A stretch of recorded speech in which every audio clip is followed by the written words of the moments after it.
Good to see you guys. IHOLDSHIFT. Welcome back, all you COD fans. Good to have you. It's been a pleasure. I hope you guys enjoyed the top plays video that I put out from London. Sorry it took me so long to get that video out, but I had a really busy last week. And actually, as I'm recording this, I got to get this recorded, and then I'm actually flying to Cincinnati, where I'll be editing it on the flight, and then I'll be making another video while I'm there, and then I'm driving down to Atlanta when I get back from Cincinnati. So, if you're going to be in Atlanta for the homestand, make sure you hit me up either in the comments below or especially on my Twitter. I'll be happy to see you guys there. But beyond that, hopefully I can keep some more regular videos coming out for you guys.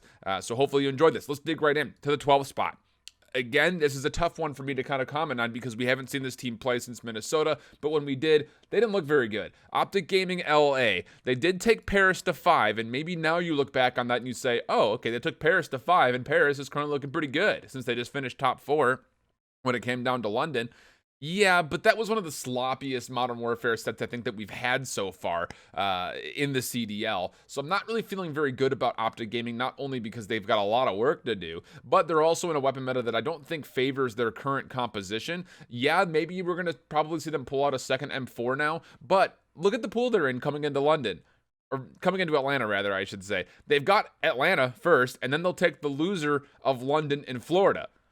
Personally, I don't see them winning a game going into this next weekend, and hopefully they've figured out some of their mistakes, but I think they'll be lucky to pull even a handful of maps. In my 11th spot, I've got the Toronto Ultra slipping down a spot.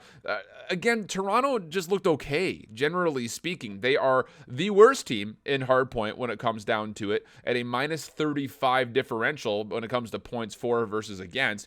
They do look pretty good in the search and destroy, but that's really about it. They're also 9th technically in domination. And again, you go back to what they were able to do, or I guess not able to do versus London and Paris. You're not really feeling very great about this squad. They were able to only take 1 hard point and 1 domination this last weekend.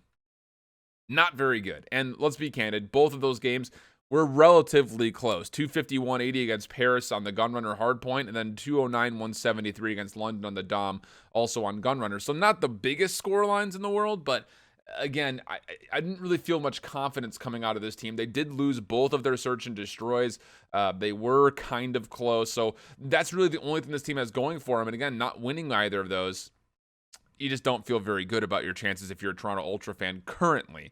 Going into the next spot up, I've got Los Angeles Guerrillas in the 10th spot, dropping 3 places. Mostly, again, you saw it. They lost 2 games this last week. They didn't look good during either of them, honestly speaking. It was a Game 5 versus Seattle, which they were almost able to pull out. But again, that was not great Call of Duty being played really from either team. The one thing this team has going for it currently is the fact that their search and destroy has looked pretty good. That's the one main key when it comes down to it. And to be candid, their score differentials in domination have not been bad either. So even though they're only sitting at a 1-3 in Dom, their games have been relatively close. They had a 2-point loss to Chicago, which was, oh, hold on to your horses there. And then they were able to beat Florida in the Minnesota weekend, and they lost to Seattle barely by about 12 points. So it's not that bad. It just comes down to you just don't feel that kind of spark with this squad right now. And I just can't see myself putting them anywhere else after the performances they've had so far. They definitely have some work to do, but do they have potential to be sitting in the middle of the pack? I think yes, but I'd never see them breaking into the top 5. Unless something miraculous happens, I just don't see that spark in this team to break top 5. In my 9th spot, and actually keeping my 9th spot, I've got the Seattle Surge. And again, I'm pretty on this team right now. Their respawn did not look nearly as good this weekend as it did previously in Minnesota. And their search and destroy is still the worst in the league, but only barely.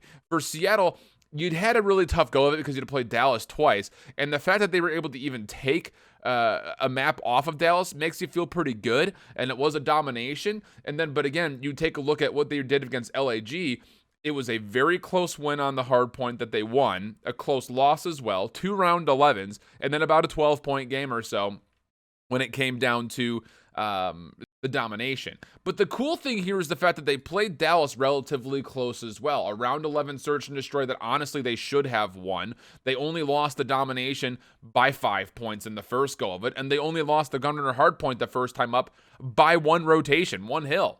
225, 250. So the fact that you played Dallas close twice, I think you should be feeling pretty good about the Seattle team. And again, like I said in my previous video, if they can just get a little bit better in each of these game modes, specifically if they can just get better at search and destroy, they will start taking sets off teams that are currently ranked above them. Speaking of ranked above them, let's go into the 8th spot. Jumping 4 spots, the New York Subliners.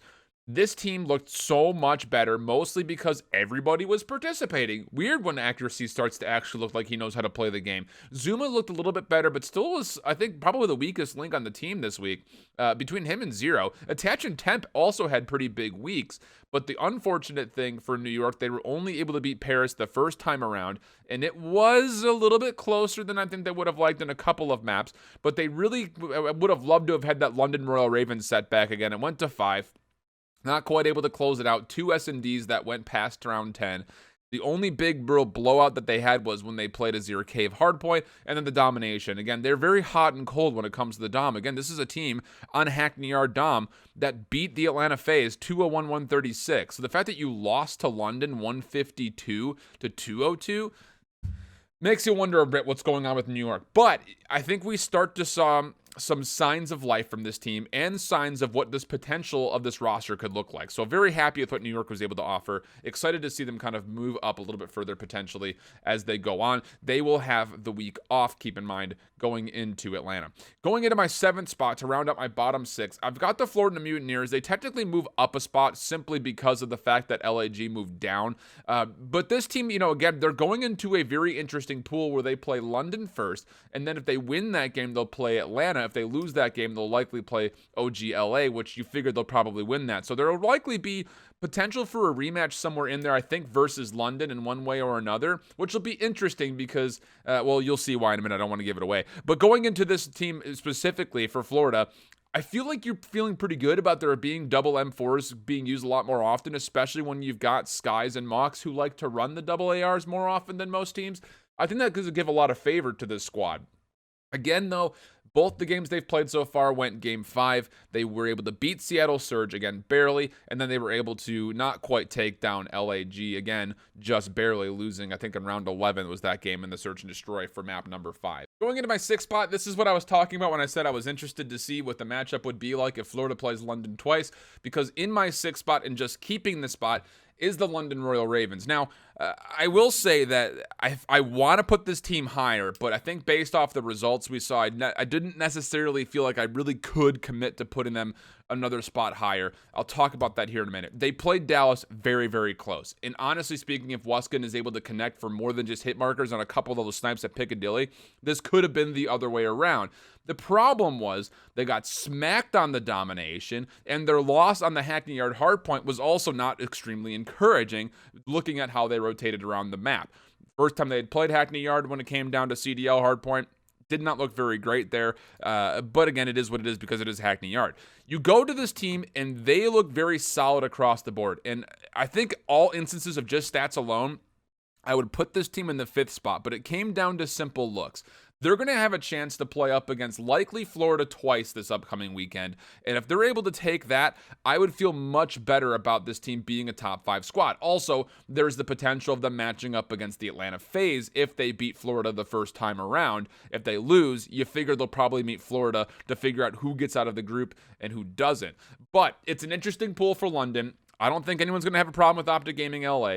I think if London could come out, beat Florida, and give a stick into Atlanta, if not potentially beat them, I don't think that'll happen. But if they were to, then you're looking at obviously a top 5, probably top 4, if not top 3 team in London based on what they looked like. Again, the Marshall brothers look incredible. The only real weak spot that I noticed from this squad was there wasn't much participation from Jurder Rated for the most part. They had a couple of solid plays that came through, but my worry is if it's going to have to be Wuskin, Scraps, and Dylan making the plays for this team for the entire season if they want to close things out. Again, a lot of their wins, when it came down to it, whether it was on Hardpoint, on Search and Destroy, not really necessarily on Dom because none of their games are all that close, but on Hardpoint and Search came down to the Marshall twins doing something special or Dylan doing something special, which makes me a little bit concerned about this team going forward. In my 5th spot, I got the Paris Legion. And I know that a lot of you guys might not be happy about hearing this, but here's the simple fact of the matter and what I look at. They were able to take Chicago 5. And outside of the last search and destroy, they nearly had a chance, I think, in different moments. I mean, they looked really good in the hard point. To go even beyond that, they could have done better, I think, if they were to just had a couple of kills go their way in the search and destroy totals against a very good Chicago team. But that's not the big difference maker, because technically London played Dallas closer than Paris played Chicago. But I'm looking at how each team played New York. It took 5 for London to beat New York in reverse sweep fashion, I believe. For Paris, it was a 3-0. Outside of the fact that the opening hardpoint was a little bit too close for comfort and the Gunrunner Dom was only an 8-point game, it was 6-0. Flat out. Now, you will argue that they lost to New York Subliners in the opening round. Yeah, but I don't feel like Paris is ready to play that week, or that day, rather, I should say. They just looked a little bit more lost. How they were playing Gunrunner Dom was not traditionally how they play Gunrunner Dom, and they still came away with a win. It was just a very weird showcase for me when it came down to Paris in specific. My big worry for this team as they go forward is their search and destroy. Again, you heard it multiple times. They get first bloods often, but can they convert on it? The answer mostly has been not really, just kind of. So that's kind of what I'm looking at so far. But when you take a look at the tally, Paris Legion has a better map win percentage than the London Royal Ravens do, and that's one of the reasons why I kept everybody in their spots here. Going into my 4th spot, Dallas Empire, still got him here. Again, you would have loved to have seen, I think, more of a convincing showcase versus Chicago at the very end, let alone at the very beginning of the weekend. But I think the fact of the matter is you're starting to see Hugh, Illy, Shotzi play more consistently, and when 2 of the 3 of them can have good games, this team will win, I would say, 90% of the maps, just that if that's the case. If 2 out of the 3 of those guys can play very solid, very consistently, with Clayster behind it, you've also got, of course, Crim6 behind it. They've been solid all the way through. They will win, obviously, way more games than they lose. So going into my 3rd spot, I got the Minnesota Rocker, and it'll be interesting because they will actually be playing up against Paris first, and if they win that game, they'll likely get Chicago going into Atlanta, and that will be a very interesting matchup simply because the only times that we've seen Minnesota play so far, it's been against what I think a lot of people would consider to be 2 of the worst teams in the CDL, in LAG and Toronto. That's not what you want. You don't want to see that coming out of Minnesota. You want them to be able to win more convincingly against good teams. They'll get a chance to prove themselves against Paris, and if they come out and win, I think that if they can also put up a fight against Chicago and make it into that playoff bracket, I don't think there's reason to move them out of the top 3, at least not as of yet. And of course, in my 2nd and 1st spot, you still got Chicago. You still got Atlanta. The only thing that's really interesting for Chicago is the simple fact of the matter that you've got a situation here where they still are technically the 2nd best hardpoint team and now currently the best domination team, but their search and destroy got better. So now they currently rank 2nd in hardpoint, 2nd in search, 1st in dom. You'll love to see that if you're a Chicago fan. The only thing that you really have concern about was what went wrong in those hard points versus Paris.